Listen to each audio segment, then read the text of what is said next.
ते नेहमी म्हणतो की तुम्हाला जर रस्त्याचं काम करायचं असेल तर दोन भाग, एक जाणारा आणि एक येणारा. तर जिथं काम करायचं एका बाजूला, तर दुसऱ्या बाजूला जे आहे खड्डे वगैरे असता कामा नये, म्हणजे जी आहे वाहतूक जी आहे ती सुरळीत चालेल. पण इकडे खोदून ठेवलेलं आहे आणि इकडे खड्डे आहेत, मग अडचण निर्माण होते आणि मग ट्रॅफिक जॅम, ॲक्सिडेंट्स या सगळ्या होतात. त्याच्याकडे लक्ष द्यायला पाहिजे सगळ्यांनी.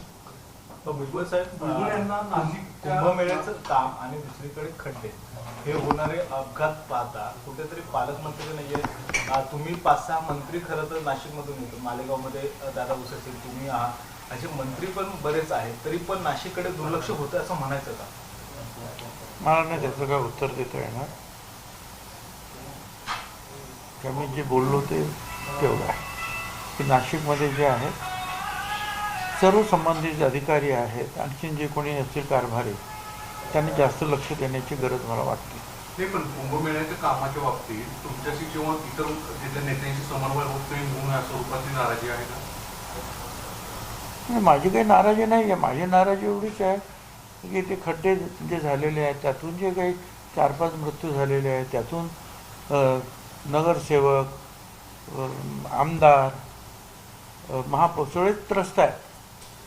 त्यांचं म्हणणं की आमचं कोणी ऐकत नाही. त्यामुळे मी त्या संदर्भामध्ये बोललो की लोकप्रतिनिधींना जे आहे विश्वासात घेऊन त्यांच्या मतदारसंघामध्ये ज्या काही अडचणी असतील रस्त्याच्या वगैरेच्या, त्या आपण सोडवायला पाहिजे. तुम्ही तुमचं म्हणणं नेमकं कुणापर्यंत मांडलं, म्हणजे तुमच्या पक्षाचे प्रमुख सुमित्रा त्यांच्यापर्यंत गेलेला आहात की मी काही म्हणणं मांडलं नाही. मी फक्त खड्ड्यांकडे जे आहे त्यांचं खड्ड्याच्या संदर्भामध्ये म्हणणं मांडलेलं आहे. विजय वडेट्टीवार आजपासून खरं तर आहे ते ओबीसी मंडल यात्रा आहे ती सुरू करतात, कसं बघतात? कारण की गेल्या काही दिवसांपासून हा प्रश्न ओबीसीचा वारंवार पुढे येताना पाहायला मिळतो. ओबीसीची स्वतंत्र जनगणना व्हावी, लोकसंख्येच्या प्रमाणात असं आहे की ओबीसी जनगणना व्हावी, इथे आमची सुद्धा मागणी आहे. म्हणजे महात्मा फुले समता परिषद आम्ही 1991 पासून ही मागणी करतो आहोत आणि मोदी साहेबांनी पण ते कबूल केलं की आम्ही ही जातगणना जी आहे ओबीसीसाठी करणार आहोत. त्यामुळे दुसऱ्या टप्प्यामध्ये ते काम होणार आहे. परंतु एक सामाजिक काम म्हणून सतत जे आहे विरोधी पक्ष नेते असतील किंवा इतर आहे, त्यांचं काम आहे की या गोष्टीला जे आहे उजाळा देणं आणि ही गोष्ट जी आहे राज्यकर्त्यांच्या समोर आणणं, लोकांच्या समोर आणणं. माझा काय त्याला विरोध नाही, परंतु ते काम होणार असं प्रधानमंत्री महोदयांनी मोदी साहेबांनी सांगितलेलं. तुम्ही स्वतः समर्थन आहे का? तुम्ही स्वतः सहभागी व्हाल का जर तुम्हाला निमंत्रण आलं तर? मला काही निमंत्रण जर झालं तर त्या हायपोथेटिकल प्रश्नांना मी नाही उत्तर देऊ शकत. पण दुसरा एक वेगळा प्रश्न होता, नाशिकचे पालकमंत्री म्हणून तुमची नियुक्ती करावी अशी ते झालं. मी ते बोर्ड ज्याने ते बोर्ड लावले त्यांच्याकडे नापसंती व्यक्त केलेली आहे आणि ते बोर्ड ताबडतोब काढायला सांगितले.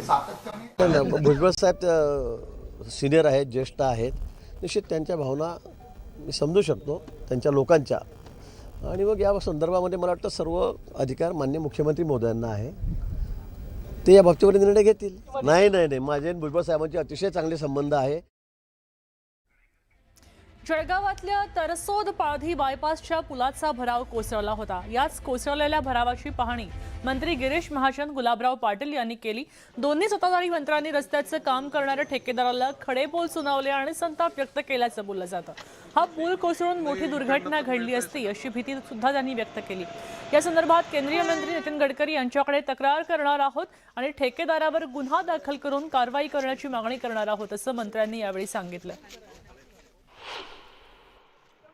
अतिशय विषय गंभीर आहे, अतिशय गंभीर विषय या ठिकाणी आहे. अशा पद्धतीने एवढ्या मोठ्या ब्रिजवर थोडाफार पाऊस पडला, म्हणजे काही फारही पाऊस तर मी असं म्हणेल, पाऊस आम्ही कालेक पाडलेले आहेत. आता आम्ही कोकणातला पाऊस पडला, पालघरला पाहिलं, रायगड, पण छोटासुद्धा पूल 2-5 कोटीचा धसलेला नाही.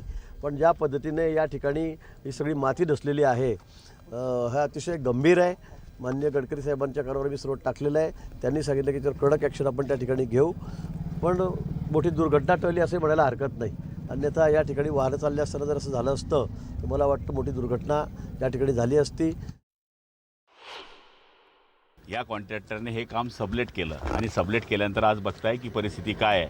त्यांना राज्याच्या कोणत्याही नेत्यांनी किंवा पदाधिकाऱ्यांनी तक्रार केली त्याचं त्यांनी NC घेतलेलं नाही, कोणाचं ऐकलं नाही. आसोद्याच्या शेतकऱ्यांनी तक्रार केली त्यांचं ऐकलं नाही, जनरल लोकांनी तक्रार केली त्यांचं ऐकलं नाही, खासदारांनी तक्रार केली त्यांचं ऐकलं नाही, जिल्हा नियोजन समितीमध्ये वेळोवेळी तक्रार झाली त्यांचं ऐकलं नाही. हा मगरूरपणा आहे आणि देवाची कृपा आहे की रेल्वेच्या बाजूला हे धसलं नाही, नाहीतर आज फार मोठी हानी झाली असती. पण आज हा एवढा मोठा रस्ता जाणारा त्यामुळे ट्रॅफिक आज बंद झालेली आहे. बघा, धनंजय मुंडेंनी बीडमध्ये एक वक्तव्य केलं होतं, त्यामुळे राजकीय वर्तुळामध्ये खळबळ झाली आहे. सध्याच्या राजकारणावर भाष्य करत थेट राजकारणातल्या परिस्थितीवर नाराजी त्यांनी यावेळी व्यक्त केली. आज आपण पाहतोय की कशा पद्धतीनं राजकारण सुरू आहे. अशा राजकारणामध्ये माझ्यासारख्याला सुद्धा वाटतं की खरंच या जातीपातीच्या गलिच्छ राजकारणात राहावं की न राहावं. धनंजय मुंडेंच्या या वक्तव्यामुळे सगळ्यांच्याच भुवया उंचावल्या. बीडच्या माजलगावमध्ये लोकशाहीर अण्णाभाऊ साठे यांच्या सार्वजनिक जयंती कार्यक्रमात ते बोलत होते.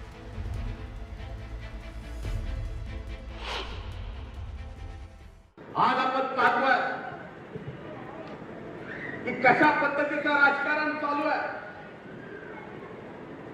अशा राजकारणामध्ये माझ्यासारख्या व्यक्तीलाही वाटतंय की खरंच आज ज्या पद्धतीचं राजकारण चाललंय जाती पाती धर्माचं,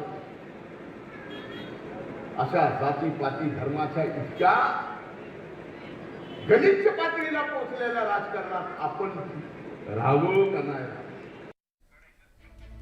बीड जिल्ह्यामध्ये माजलगावात लोकशाहीर अण्णाभाऊ साठे यांच्या जयंतीनिमित्त कार्यक्रम होता आणि त्या कार्यक्रमात झळकलेल्या भावी कॅबिनेट मंत्री DM साहेब या पोस्टरची जोरदार चर्चा सुरू झाली. या पोस्टरवर माजी मंत्री धनंजय मुंडे यांचा फोटो आहे आणि विशेष म्हणजे 2 दिवसांपूर्वी धनंजय मुंडे यांनी दिवस आपले येणार आहेत त्यामुळे फिट राहावं असं वक्तव्य केलं होतं. त्यानंतर हे पोस्टर समोर आलंय, त्यामुळे राजकारणामध्ये चर्चांना उधाण आल्याचं पाहायला मिळतंय. जसा समृद्धी महामार्गावर एक्झिट असतो तसाच माझ्याही राजकारणात एक्झिट असेल असं वक्तव्य केलं होतं पंकजा मुंडे यांनी. आता या वक्तव्यामुळे चर्चांना उधाण आलंय. दरम्यान याच वेळी बीड परळी महामार्गाच्या दुरावस्थेवर भाष्य करताना त्यांनी भावनिक विधान केलंय. रिटायर्ड व्हायचं वाटतं, मात्र जनतेचा उत्साह पाहून नव्यानं प्रेरणा मिळते, उभारी मिळते असं त्यांनी म्हटलं. त्यामुळे पंकजा मुंडेंच्या या दोन्ही विधानाची चांगलीच चर्चा रंगलेली आहे.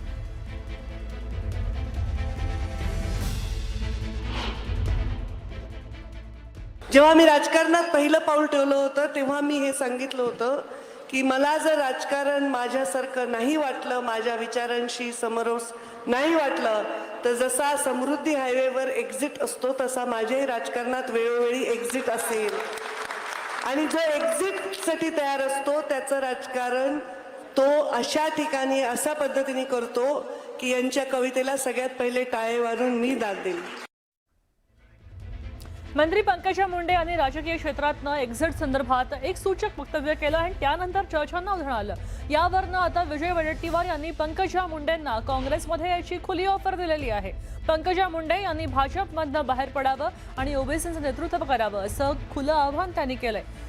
महाराष्ट्राच्या ओबीसींच्या पहिल्या महिला उपमुख्यमंत्री व्हा आणि यासाठी तुम्हाला आम्ही साथ देऊ असंही वडेट्टीवार म्हणाले. वडेट्टीवारांच्या या वक्तव्यानं नव्या चर्चांना उधाण आलंय.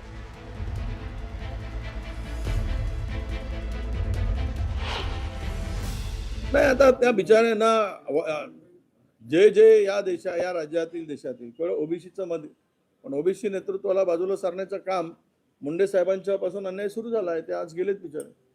त्यामुळे त्यांना असं वाटत असेल की आम्हाला न्याय मिळत नाही, कदाचित पक्षामध्ये आम्हाला आमच्या सगळ्या एवढ्या त्यागाला महत्त्व नाही. त्या उद्वेगातून ते म्हणाले असतील कदाचित. ह्या भावना कधी कधी बोलून दाखवतो, ज्यावेळेस त्रास वाढतो त्यावेळेस त्या भावना सहज येतात. पण मला वाटतं की पंकजाताईंना आमची विनंती राहील एक ओबीसी नेत्या म्हणून की तुम्ही अशा प्रकारचं पाऊल न उचलता बिनधास्त पक्षातून बाहेर पडा, ओबीसीचं नेतृत्व करा आणि महाराष्ट्राचे तुम्ही ओबीसीचे पहिले महिला मुख्यमंत्री व्हा. यासाठी आम्ही तुम्हाला साथ देऊ. बाहेर पडा भाजपातून आणि या मैदानात.